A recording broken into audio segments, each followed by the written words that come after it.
Hi everyone, this is Drayton Wade from UiPath. We'll get started in just 1 minute. We're going to allow a few more people to join the webinar.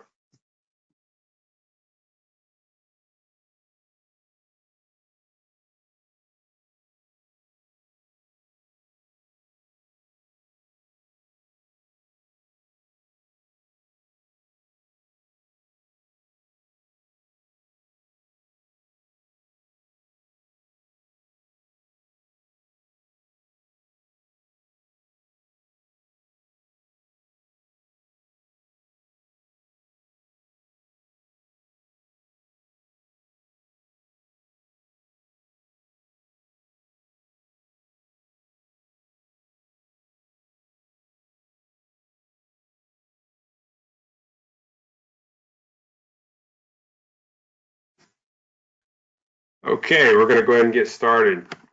So first of all, thanks to everyone for joining our webinar today. As I mentioned, my name is Drayton Wade. I'm a partner manager with UiPath, and I'll be your host for today's webinar on getting RPA right, a roadmap for automation success. We have a really great webinar planned today, and would really love your participation throughout this webinar as well. In 2 different times, we'll have some polls. We would appreciate your feedback on these different polls. As well, at the end, we'll have a Q&A session in which you can type in your questions to our chat panel so that our speakers will be able to address some of your questions. So with that in mind, let me first introduce you to today's speakers for this webinar. First of all, we have Ashim Gupta, who is the Chief Customer Success Officer at UiPath and joined us after a long career at GE. The second speaker we have is Xavier Tomey, who is the Chief Automation Architect for Marlabs. During today's call, Xavier will be talking to us a little bit about who Marlabs is, in particular, what is RPA, and some of the benefits and criteria for process selection. And then afterwards, Ashim will take us through implementation roadmap, just some items to consider for your RPA success. So with that in mind, I'd like to hand it over to Xavier Tomey, and once again, thank you to everyone for attending. Thanks, Drayton. Welcome everyone. I am Xavier Tomey. I'm AVP for Technology Solutions and Chief Automation Architect at Marlabs. To give you a brief introduction on Marlabs, we were founded in 1996. We are a digital innovation firm that enables enterprises to accelerate their digital transformation journey. We help our customers to digitalize their business operations and redefine their customer experiences through innovation. The foundation of our engagement is our Digital 360 framework built on latest and innovative technologies such as artificial intelligence, machine learning, blockchain, cloud, IoT, and RPA. So we have partnerships with various IT product companies like Microsoft, Amazon, Salesforce, and UiPath, just to name a few. We are headquartered in New Jersey. We also have offices in India, Mexico, Canada, and Germany. We have more than 2,300 associates across the globe.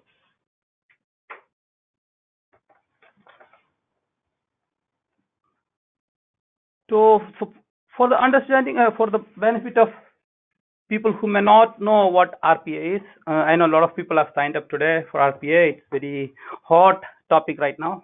So it's robotic process automation. So RPA mostly involves automation of processes by emulating user interactions with various applications.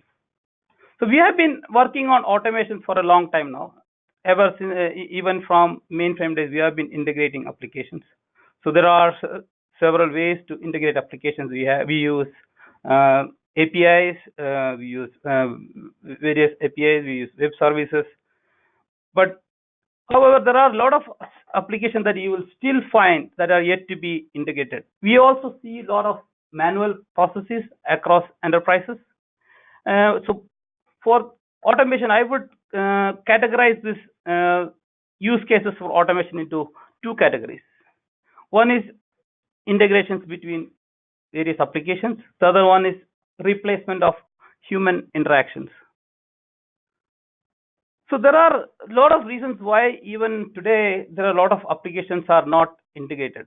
So one reason is many legacy applications that are that are being used by large enterprises, they don't have APIs available. In some cases you have APIs available, but they're not easily accessible. Then there is a resource issue, because you might have technological capability to integrate applications, but you may not have the skill set, or you may not have the necessary resources to complete this integrations. So to give you an example, we work with a large multinational company. Across the enterprise, they have about 15 ERP applications which need to talk to each other, because it comes from their various mergers and acquisitions. So we keep adding different technologies, different systems. So it is possible, but it becomes very difficult to complete this integration, because each integration require you have resources with that technology skills. Then there is a lot of coordination that is required. What RPA does is it helps you solve that problem, because now what we need is somebody with one technology skill, that is RPA itself. Then what you need is different business users, because you are using UI user interfaces to do the integrations and automation. So that's how RPA solves that problem for you. Then we have going into the second category of automation, that is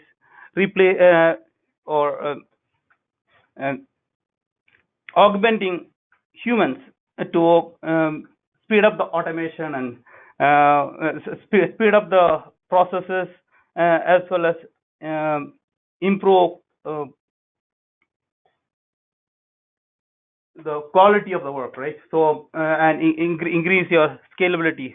So there we have, again, you might be, to give you an example, we have a case scenario where, let's say you have a business user who is receiving an email from a customer with a purchase order, and it's he or she basically opens up the email, pull up the PDF document or a PDF, takes the order information, enter it manually into a ERP.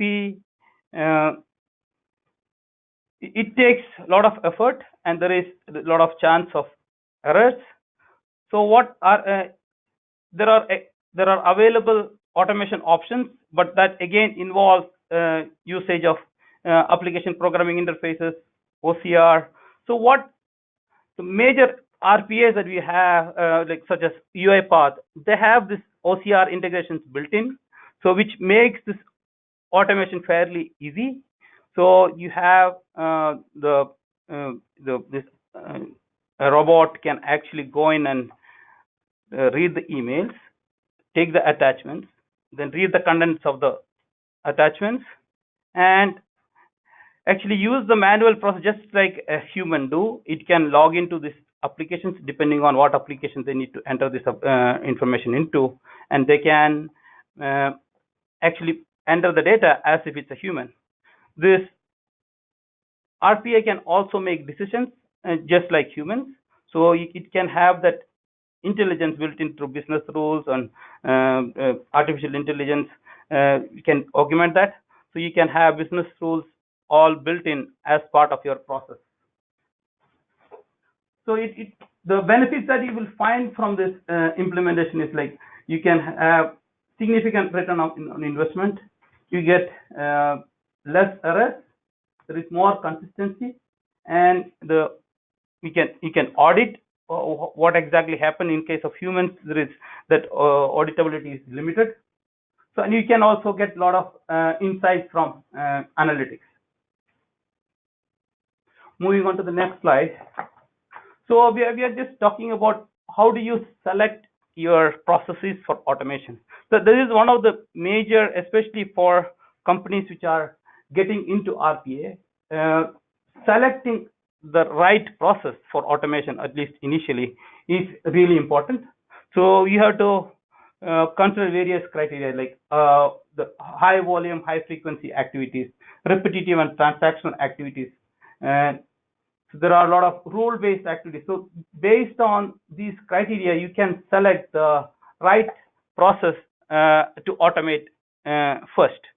Because initially, because it's really important to choose the right processes to automate.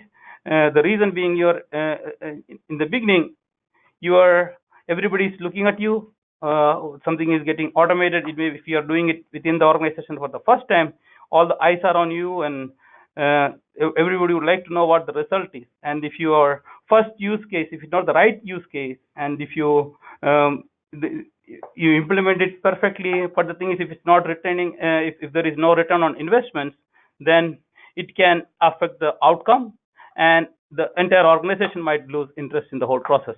So it's automation is easy, but you have to make sure that you are choosing the right processes. And some of the candidate process that is just a sample that I have shown here. You have customer onboarding, employee onboarding, invoice processing, and making sure that the receipts, the account receivables, and actually mapping your accounts receivable or checks that has been received against your invoices. All these are processes that you can do. One major area I would like to talk about is one sample area where we are talking about is invoice processing. Many organizations receive invoices from various vendors and who send you invoices, and there is a lot of different formats you get it. It could be each vendor, they might have their own form for or the structure for their invoice. So what we could do is we can use OCR. So to give an example of UiPath uses Abby. Abby is a very good OCR engine. It's state of the art. It's one of the best OCR engines available. It has options to automatically identify your invoice, and because you can actually have each of your invoice formats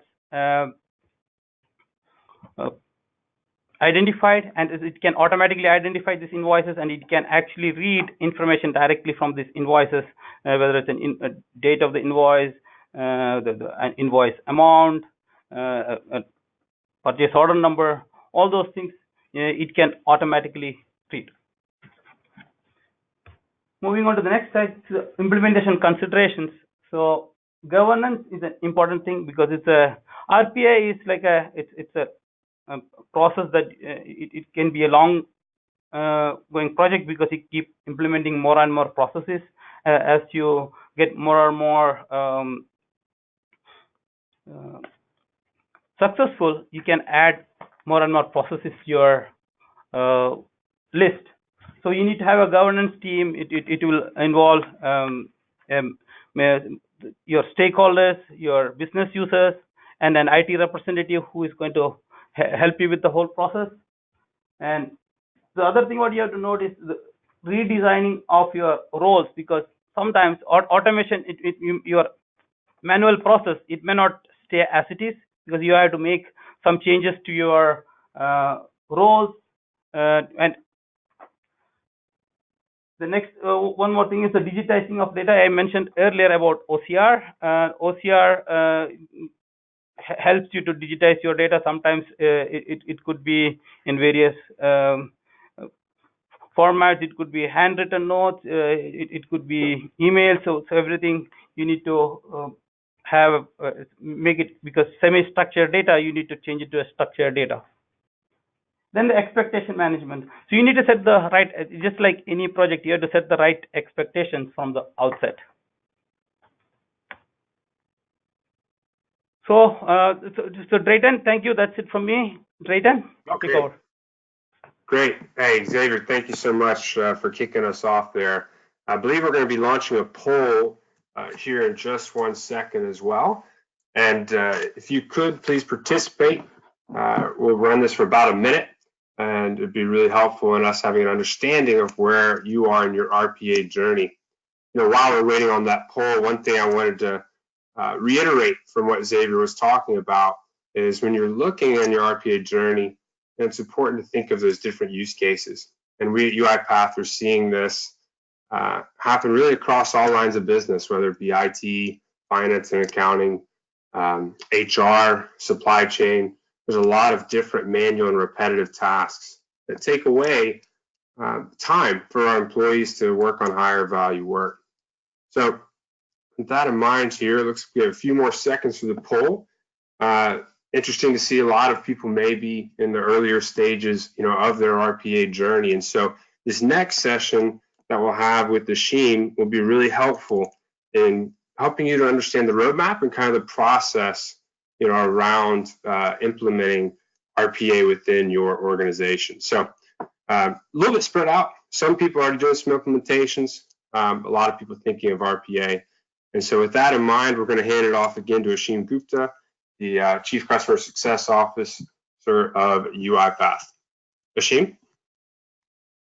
Great. I am just going to be made presenter. Can you guys see my screen?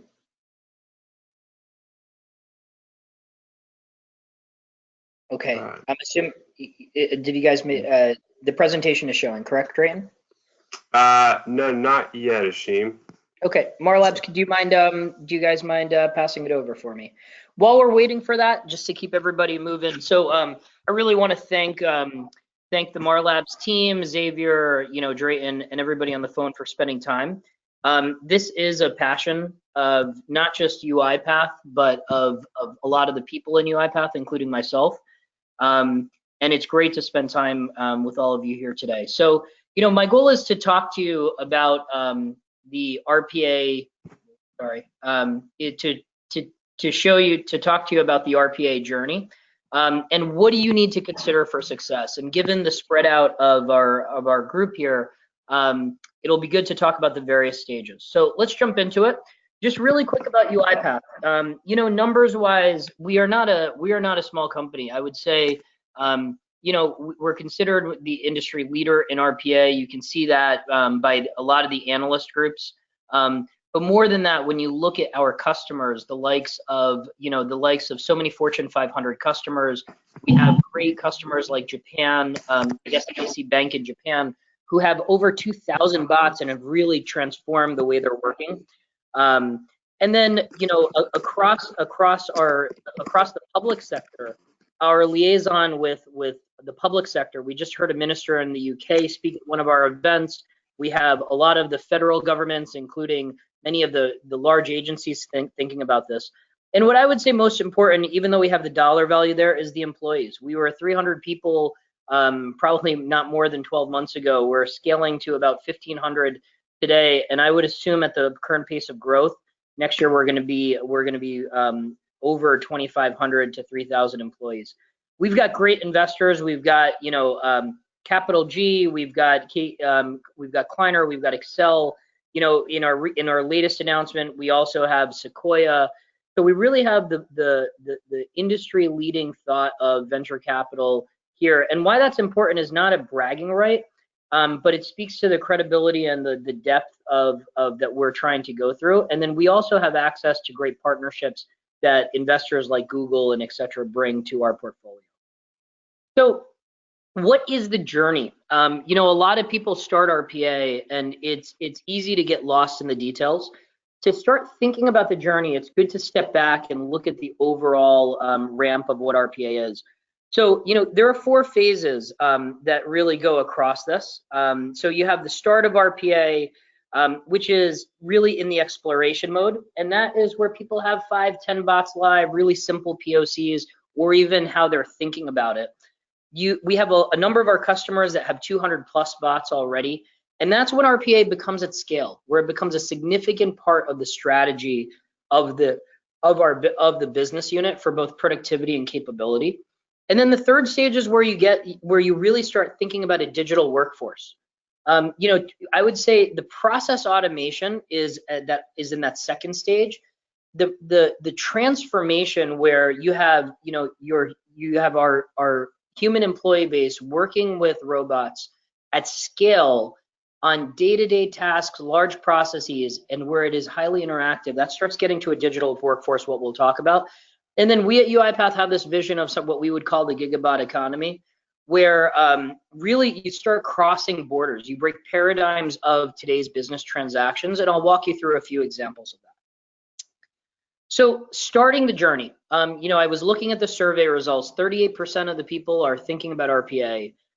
We have a number of people who are starting. So I would say in the first phase, here's my 3 recommendations to everybody. Know why you are starting the RPA journey. Xavier talked about it a little bit. I think it's important for that. And that's not a philosophical discussion. That becomes a practical foundation for how you think about your implementation. Understanding the software itself is critical. It is not a macro. And the reason for that is it will shape your strategy. And in the starting places, it's also really critical to know your capabilities. What is your starting point? So we're assessing both the software as well as ourselves, because this is an interactive journey that we go on. So why start the journey? I'm going to give you my 2 cents. I'm sure a lot of you have heard a lot of pitches on this, so I'm not going to go through a lot, but really everything is changing, right? We have so many companies who are looking to simplify their architecture. Data is more valuable, is probably the most valuable asset in the world. And when we talk about RPA, consistency and data quality and accuracy is a huge value for that. The third is speed of decision making, which means you need to be executing at speed. That means transactionally at well. It's hard to make a decision, a sourcing decision, if it takes 45 days to process an invoice and things getting put on hold along the way. A lot of one big contrast with RPA versus traditional IT projects, and even though I'm a huge fan of ERP and SAP and Oracle are big partners of ours, you look at the last 20 years, I think the corporate world as well as a lot of the public sector and businesses are littered with examples of high expectations and high investments, long projects, but then the ROI falls short. The beauty of RPA is you can get a bot stood up in 6 weeks. And partners like Marlabs, the great partner network that we have, they can help in that journey. And the ROI, the investment is small, right? With these larger applications, we sometimes have to invest $1, $3, $5, even $10, $15, $20 million. With RPA, you can invest $200,000, $100,000, $50,000 and get moving. And you can prove it. So you can get a pay-as-you-go model versus a jump in the ocean and see if we can swim. And then the last piece is just quality of work. We have a lot of discussion with people about productivity. We'll jump into that. But really, if you listen to our CEO, if you look at the culture of UiPath, it's about joy. How do we bring people's minds and creativity to the workspace? And a lot of that is just taking out the day-to-day mundane tasks that often bog us down. So let's talk about the product. That's why you do RPA, right? So now how does the product get there and how should you evaluate it? If you're thinking about RPA, everybody makes a pitch. I would say look at these 5 pillars. And, I always say, this is the one commercial I would give. I was a customer of UiPath before I joined 10 months ago. Before I joined, I kind of reevaluated everything. And for me, UiPath shines along all of these pillars, which are key. The first is scale.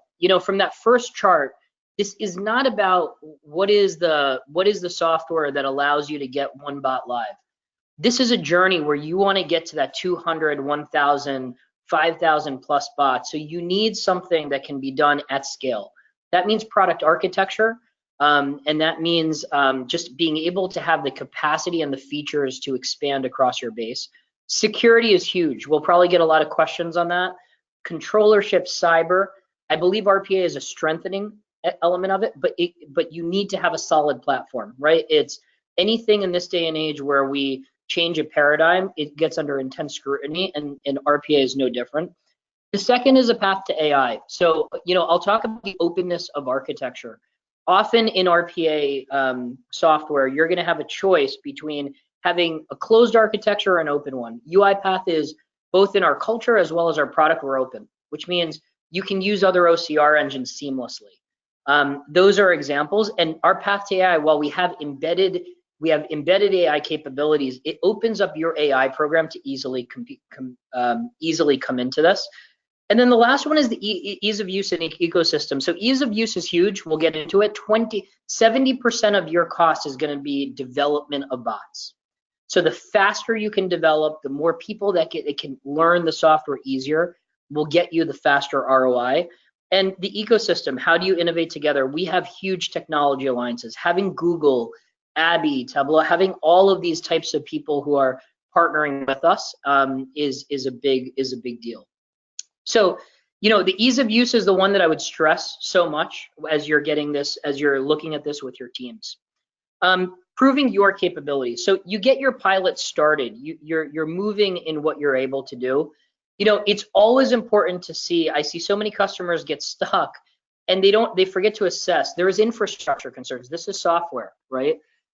You have networking, you have logging, you have so many aspects of infrastructure. Are you ready with that? And when you go through your pilot, you'll get a sense of what is the health of your own infrastructure. You don't need to be amazing. You don't need to first get your infrastructure straight. In an ideal world, that would be great. But it's good to know so you can assess the challenges for automating multiple applications across the group. The second is IT and business. If you have a lot of conflict between your IT groups or your business groups, I would say this is a 50-50 joint venture. The IT team brings a huge amount of information to the team, but the beauty of RPA is also the business team owns that process. And RPA is process automation. So do you have the right working area between that? Speed of execution. If it's taking you 6 months for a pilot, that's where you would start asking, hey, how do I get this accelerated? Am I doing this right? That is an area where I'm a huge fan of thinking about partners like Marlabs, et cetera, to come in with their expertise. I would say the average pilot should not take you more than 4 weeks. The range is anywhere between 2 and 8 weeks. The last one is pipeline readiness, which we'll talk about in change management. In your organization, do they know about RPA? Because if you make this a technology play and you don't bring awareness, and we'll talk about this at scale, you're going to have this great software that's fully capable, and you need ideas. And the idea generation within RPA is as important as understanding the technology. So in your pilot phase, assess, do you have this? When you go through the software, do you know what you want to do your POCs and what your capabilities are against all of these criteria? So you get out of your POC, right? And I would say most of our customers, I would say 99% of our customers that touch our software and do a POC, they typically go and launch an RPA program. So here is the 4 elements of scaling. The first is building operating capabilities. The second is your skills, the pipeline, which we'll come back to from our previous discussion, and then building a visibility to operate and manage at scale. So what is an operating model? This is not a data center conversion. So this is really, you're going to need a COE that establishes things from governance to understanding what is your delivery model. How do you want to structure the organization? And we'll go through some of the roles. And then also thinking not just how do I build bots, but how do I want to run them and how do I want to manage them? It's not so different as building a mini business where you have an opportunity. Do you want to have one central factory or do you want to have localized manufacturing? Do you want to have or localized risk assessment in the financial arena? Do you want to insource that talent or do you want to use third parties, right? And how do you want to be very narrowly scoped? Do you want to go after automation across all functions or do you want to focus on HR or finance? These are the 4 elements that goes into an operating model. I would say at the start of it, the POC is where you start thinking about it. When you want to get to scale, building these areas is going to be critical. Most important is understanding the skill sets you need. So this isn't just about building a number of FTEs. This is about what do you need. So you do need infrastructure engineering to be able to execute this. You're going to have applications that have a lot of interaction with robots. Those happen across our network, right? If you're sitting there in a very complex virtualized VDI infrastructure or virtualized desktop infrastructure, you have to be able to understand how the bots interact. The second, which is probably the heart and soul, is developers. Having that development capability is key. You know, it doesn't mean that you need 1,000 deeply technical people, but you need a core group of technical developers that can be that area for large complex automations and to spread that knowledge. And RPA is a new field, so getting those people and training them is there. If I want a Java programmer, I can go and get it tomorrow. The beauty of RPA is it's easy to teach people. It's a simpler software, but it's still a skill that is scarce in the industry, so growing that is important. Sponsors and champions, I don't have to talk to a lot of you guys about. You know the importance of that along the way. And then business analysts and solution architects. So remember, we are actually architecting a new way to work, a new way that processes happen. So that business analyst, some people call it an automation architect, that translate what your process person wants to automate. I want to be able to take this mortgage application and do this with it. Your business analyst, your solution architect, and your developer become that team of 3, and that is incredibly important. If you haven't, go to the UiPath Academy. We are probably the only software provider that has online classes for all of these roles, and that is a huge thing. From infrastructure to solution architecture, it's free. So when you get out there, you can skill up your teams very effectively. Awareness is a huge part of building your pipeline. So we suggest RPA days. You know, interesting enough, as a customer, I was sitting there and I was saying, hey, RPA is amazing. I saw the value of it. There are people who did. But when you talk to employees, you know, you would get this fear like, oh my gosh, robots are coming to take over our world. Or sometimes they would be expecting that we would be buying mechanical robots, literally, you know, iron and moving beasts that are walking through the businesses. And RPA being a technology, both between your C-level, your C-suite, as well as the everyday people, demoing the technology and showing what's possible is so critical. Being able to break out and take a business process and say, here's where we can apply it. The day before my RPA day that we did as a customer, I would say our pipeline was maybe 1 or 2 automation ideas a week. After we did it, we had 100 people go through this. We started getting about 20 to 40 ideas a week. And I would tell you the returns started becoming in the tens and 20s of millions of dollars to be able to go and get these ideas there for implementation. The second suggestion in driving awareness is it's very abstract to talk about a robot. If you talk about what a robot can do and think about skills, it adds something. So I'll give you like a couple examples. You know, Alexa, we don't talk about it as a program. We say, oh, they're Alexa skills. It can order our Domino's pizza. It can do this.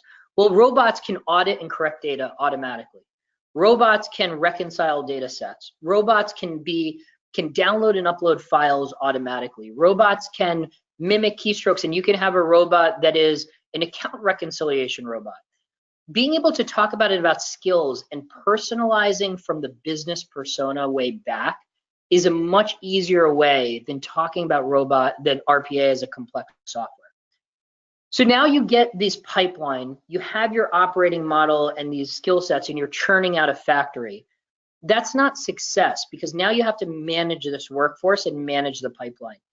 Creating visibility of what is the inventory of your bots, how are they distributed, what are the returns that they're getting, and you know, and I'm just going to point to it right here, the number of bots that you deactivate. Just like we sometimes hire somebody and we say, you know what, it's not working out. It doesn't behoove a software provider to say, oh, turn off something. But I would say, in the spirit of authenticity, you're gonna make bots that you say, you know what, that wasn't worth it. There's a better way. Robots, a UiPath fills a huge amount of white space that is not there in the industry, because it takes a lot of money and time to build APIs. But there are also some areas that you may build a bot that it's not the ideal situation. Sometimes you build it as a bridge to get to the ideal situation. Sometimes you build a bot and you realize it's not worth the return. So having this dashboarding visibility, and luckily with our orchestrator, you get a lot of the data to be able to do this, but having this operational rhythm to be evaluating your digital workforce is critically important. So, digital workforce, that was the third phase of what we were. It is more than bots, and I'm going to speak to this rather than show you a bunch of slides at this point, but it's redefining process and organizational boundaries. So if I just give you an example, you don't need to think about HR onboarding and finance payroll processing as two different processes. Because honestly, if for any of the finance individuals that are on here, if your onboarding process is perfect, your payroll process will likely be perfect because a lot of the data elements that trigger your financial processing happens at that point. So you can start having a multifunctional bot. Beautiful thing about robots is you don't have an HR bot or a finance bot. You have a process, and most processes are multifunctional wing to wing. The second is creating communities of digital workers on demand. There's two types of automations. One type of automation is attended, which means it's like a virtual assistant on your desktop. And another one is called unattended. It sits in the background and it is executing processes regardless of the human being. Imagine like we all log in to upload a file in an insurance world to upload paperwork. You can have a robot that when my paperwork is ready, I can press the button and it will do that. It saves me 7 minutes of clicking time per application. That is a community of a bot that can go across the world. Processing accounts payable could be something that is in the background happening. And so creating communities of even small task digital workforces can improve your productivity by 15 to 20%. And the last piece is looking at as a part of your hiring process. When you have a digital workforce, just like when I first got my first job about 20 years ago, they asked me, do you know Microsoft Excel? Do you know Microsoft PowerPoint? At that time, that was the productivity tool, as much as that may date me. Nowadays, as you're going through your hiring process, you got to think about people who can think digitally, who knows how to interact with not just applications, but lean and fast software like RPA. The last piece that I would say is this digital workforce. It is really about people and bots working across organizations. So that was the fourth one, and I'll just give you a very simple example. A lot of our banks that may be on the phone, you may do a lot of work around cash application. Well, ironically, a lot of your industrial customers, like Pepsi, GE, they are creating bots to also do and reconcile bank accounts.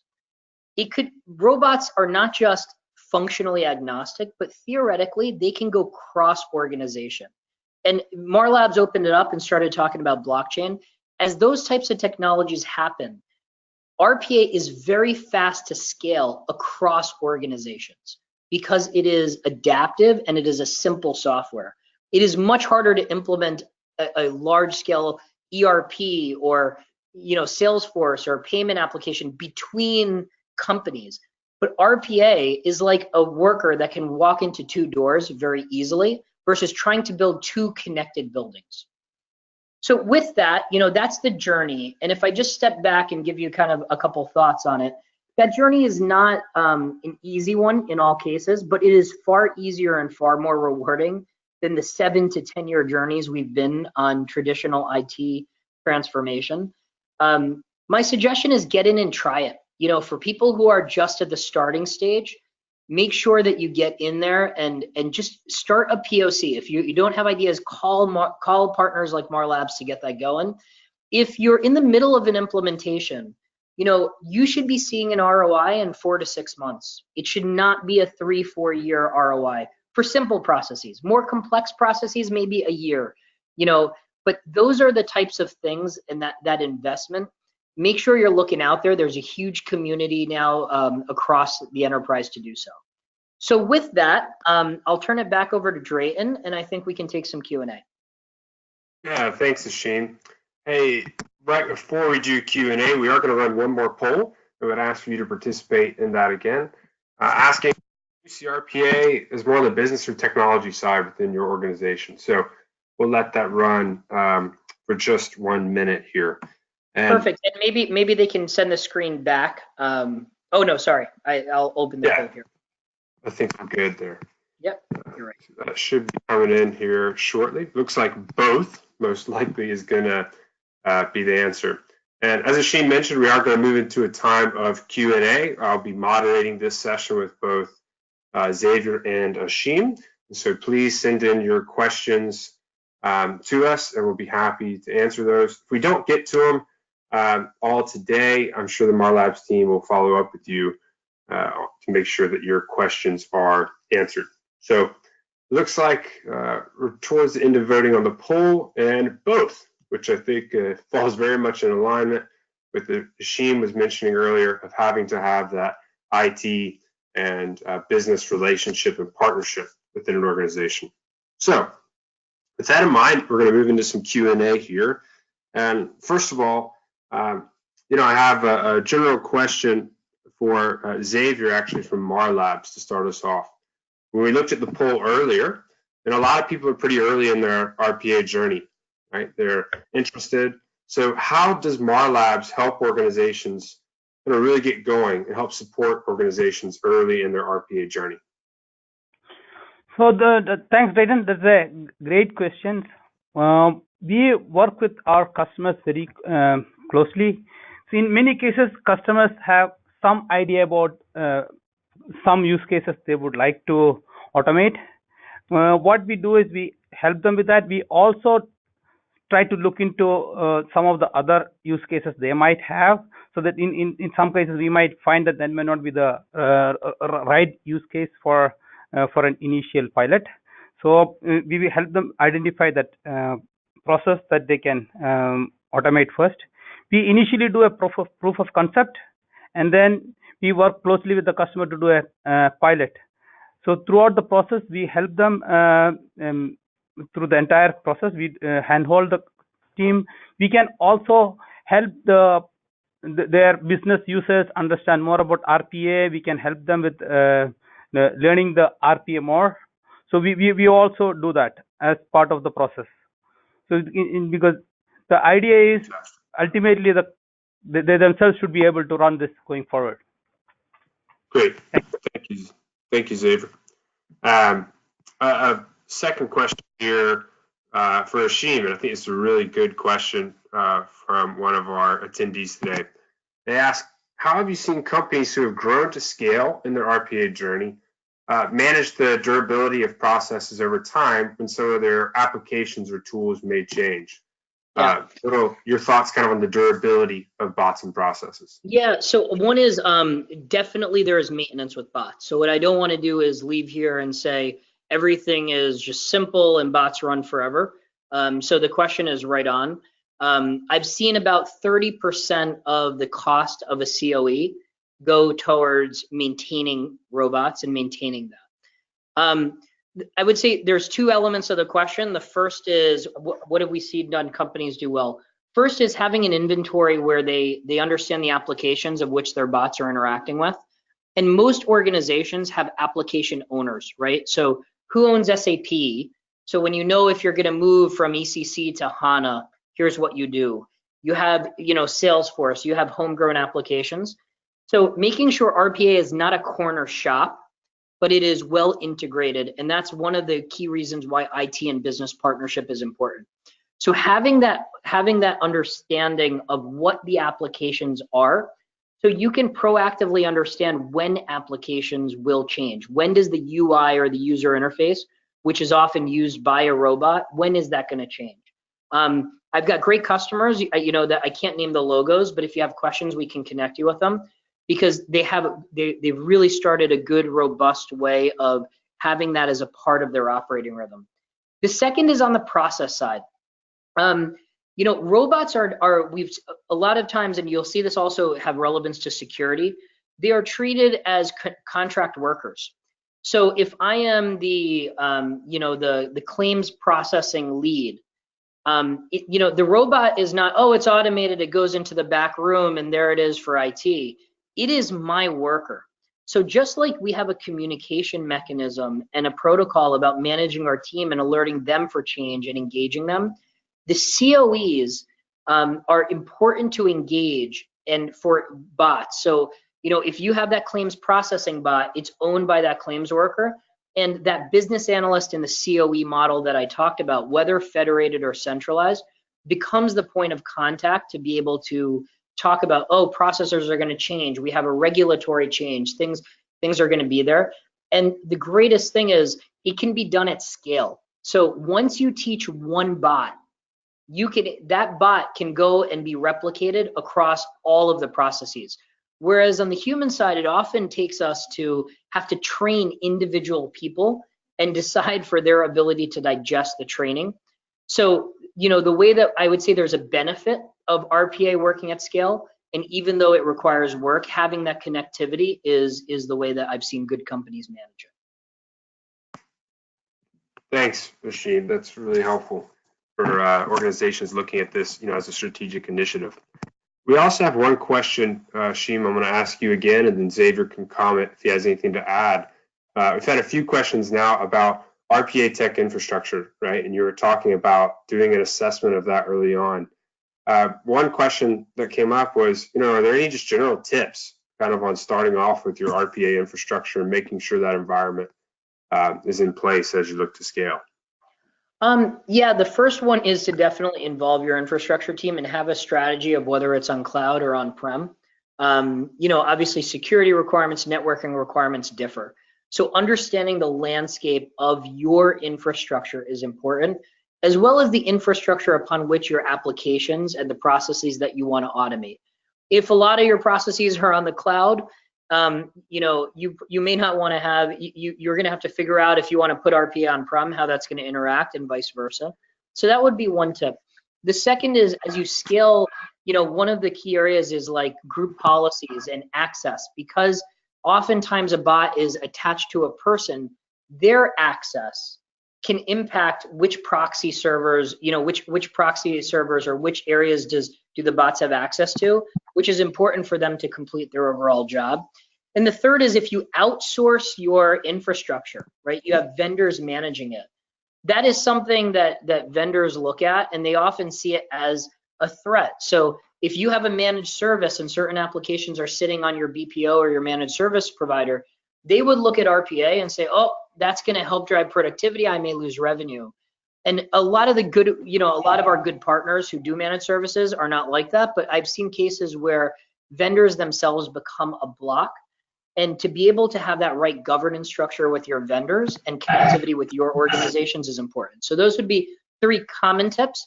And if there's more information required, UiPath Academy has a great amount of tips as well as education on the subject. Xavier, any thoughts to add?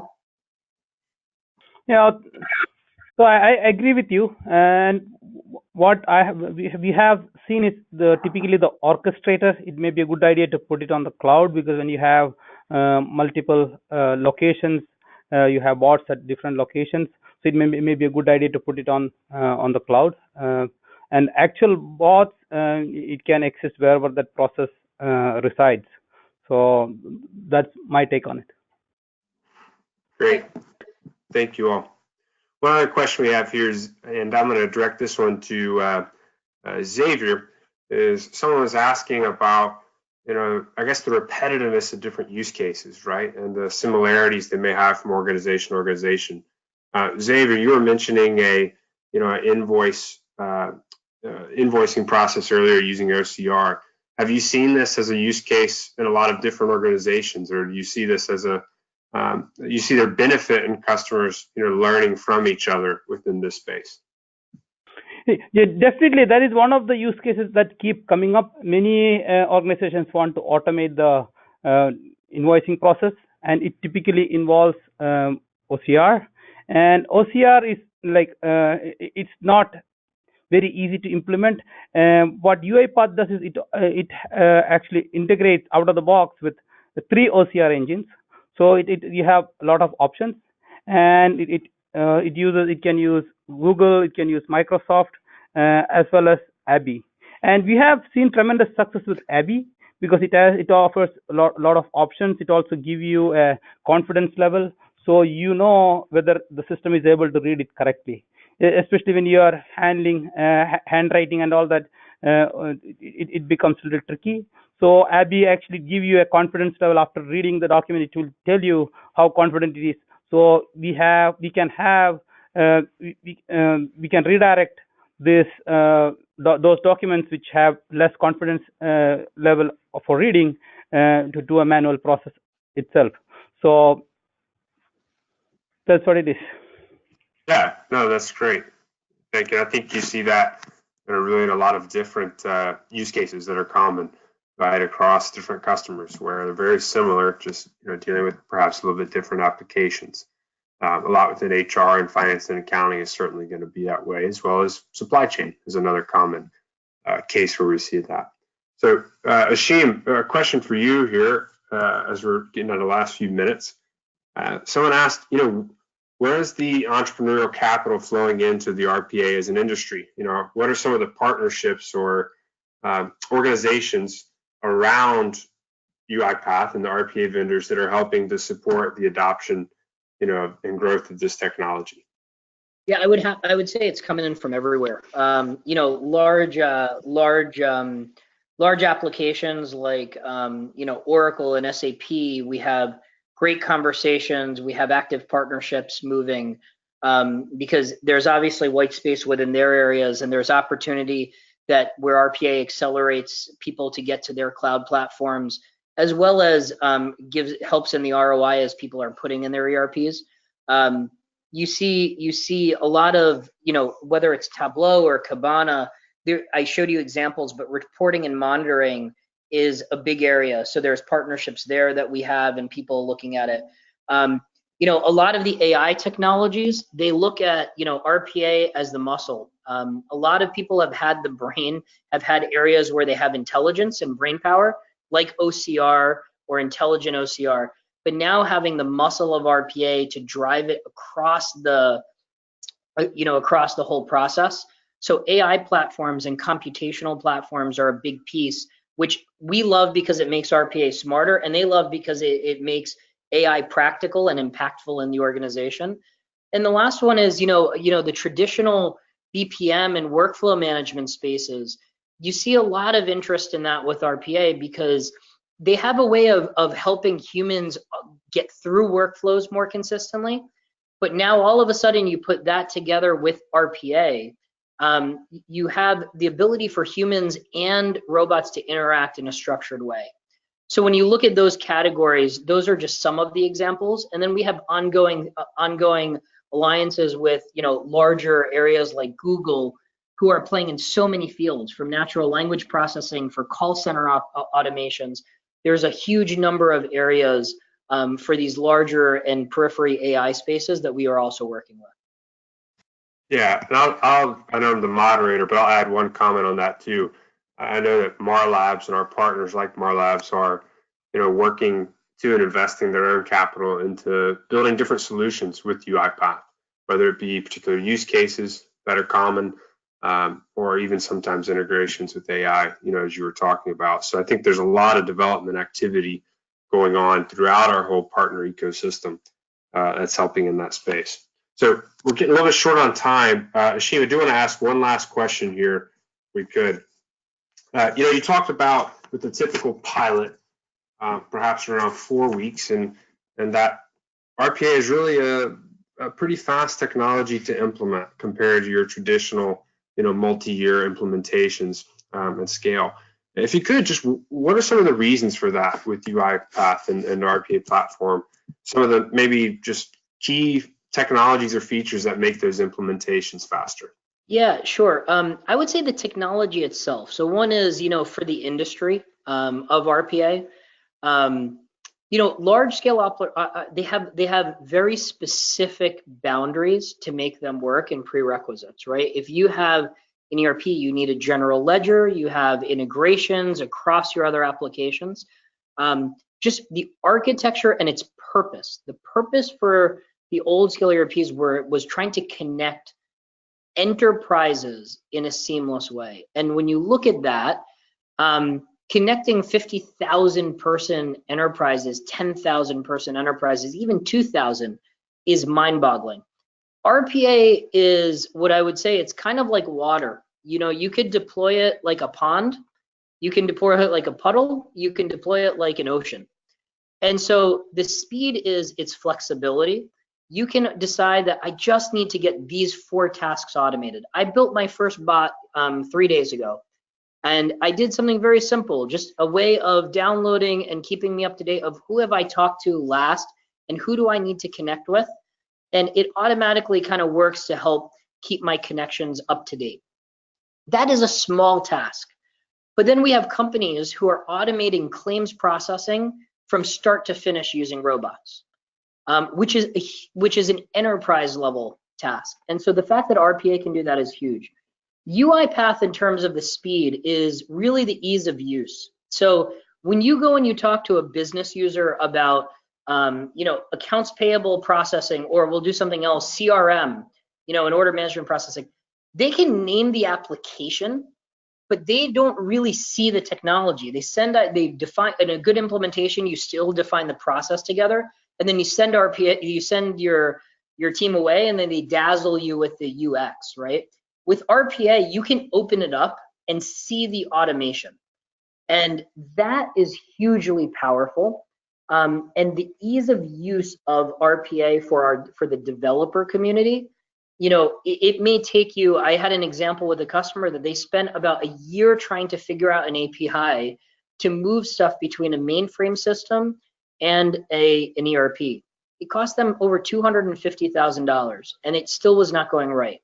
Within RPA, because you can go through the user interface and you could just mimic what a human does, they were able to do it in 1 week for $4,000. And those 2 elements, the ease of use as well as just this purpose for which RPA and the flexibility, is the reason why speed and versatility is a key benefit of where it fits into your transformation journey. Thank you so much, Hashim. So, hey, many thanks everyone for participating today, and to Hashim and Xavier for really walking us through how to get started with RPA and some key considerations around your RPA journey. One thing I would encourage everyone to do, if you are interested in RPA, talk to the guys at Marlabs. As Hashim said it, the best way to get a feel is to try it out. And with the openness of UiPath and Marlabs, I'm sure they'd be happy to walk you through a POC and allow you to see RPA working on your own systems, which is really powerful. So with that in mind, again, thank you to everyone for joining. And this will conclude our webinar for today. Thank you. Thanks, everybody. Thank you.